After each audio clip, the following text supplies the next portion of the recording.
4 दिवसात ठाणे स्टेशन फलाट क्रमांक 5 वरील छतावरती पत्रे टाका, अन्यथा मनसे स्टाईलने तीव्र आंदोलन छेडू, असा इशारा मनसेचे ठाणे पालघर जिल्हा अध्यक्ष अविनाश जाधव यांनी दिला आहे. रेल्वे प्रशासनाच्या ढिसाळ कारभाराचा फटका नागरिकांना रेल्वे फलाटावरती छत नसल्याने सहन करावा लागत आहे. पावसाचा त्याचबरोबर उन्हाचा मारा आतापर्यंत नागरिकांनी या ठिकाणी सहन केला आहे. यामुळे आता मनसे आक्रमक झालेली आहे. मनसेचे नेते अविनाश जाधव यांच्या नेतृत्वाखाली ठाणे रेल्वे स्थानकामध्ये आज तीव्र आंदोलन करण्यात आलं. यावेळी या आंदोलनामध्ये शहर अध्यक्ष रवींद्र मोरे, मनसेचे पदाधिकारी, कार्यकर्ते, नागरिक मोठ्या संख्येने उपस्थित होते. यावेळी रेल्वे प्रशासनाला धारेवर धरण्यात आले. सदर प्रसंगी विविध मुद्दे देखील उपस्थित करण्यात आले. या ठिकाणी आपण बघू शकतो, छत नसल्याने ट्रेन पकडताना छत्री देखील आपण उघडू शकत नाही, त्यामुळे मोठ्या प्रमाणावरती इथे गर्दी होते. पाहणी दौरा केला. पावसाळा सुरू झालेला आहे. ठाणे स्टेशन हे अत्यंत महत्त्वाचं असं स्टेशन आहे. 300 ते 400 मीटर पर्यंत या ठिकाणी कोणत्याही प्रकारचं छत या रेल्वे फलाटावरती लावण्यात आलेलं नाही आहे.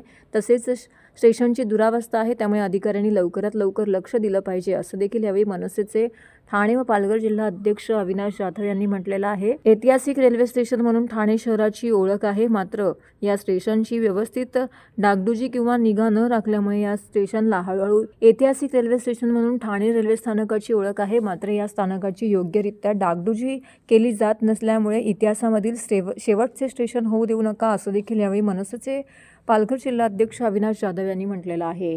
तर पुन्हा सांगतो की हे झोपलेलं प्रशासन आहे. या प्रशासनाला धडा शिकवायची वेळ आलेली आहे. जर येत्या 4 दिवसामध्ये हे काम झालं नाही तर महाराष्ट्र नवनिर्माण सेना या ठिकाणी तीव्र आंदोलन करेल, असं देखील त्यांनी या ठिकाणी इशारा दिलेला आहे. एवढंच नव्हे तर जे अधिकारी बसतात त्या ठिकाणचा छप्पर काढून टाकू, असं देखील त्यांनी म्हटलं आहे. 2 दिवसापूर्वी माझ्या फेसबुकला एका महिलेने कमेंट केली होती की प्रचंड पाऊस आहे आणि प्लॅटफॉर्म नंबर 5 ला ज्या वेळेला ट्रेन पकडतो किंवा ट्रेनमधनं उतरतो त्यावेळेला वरती शेडत नाहीये आणि त्यामुळे महिलांना भिजत घरी भिजावं लागतं. ट्रेन छत्री उघडू शकत नाही कारण प्रचंड गर्दी असते आणि छत्री उघडली तर भांडणं होतात.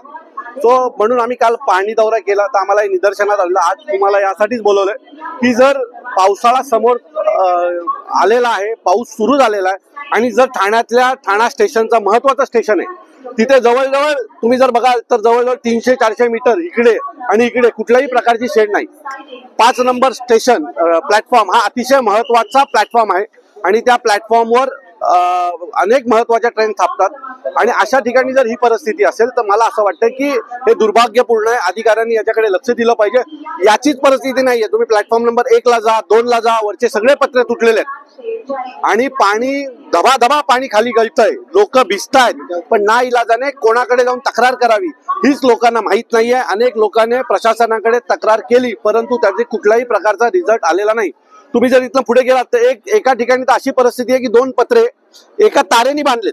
उद्या जर मोठं वादळ आलं आणि ते जर पत्रे उडून गेले तर मला असं वाटतं की खूप मोठा अपघात ठाणा स्टेशनला होऊ शकतो. एखाद्या चालू ट्रेनवर ते पत्रे गेले तर तुम्ही काय करणार आहात? हे सगळ्या गोष्टी निदर्शनात आणण्यासाठी आज महाराष्ट्र नवनिर्माण सेनेचं हे आंदोलन आहे.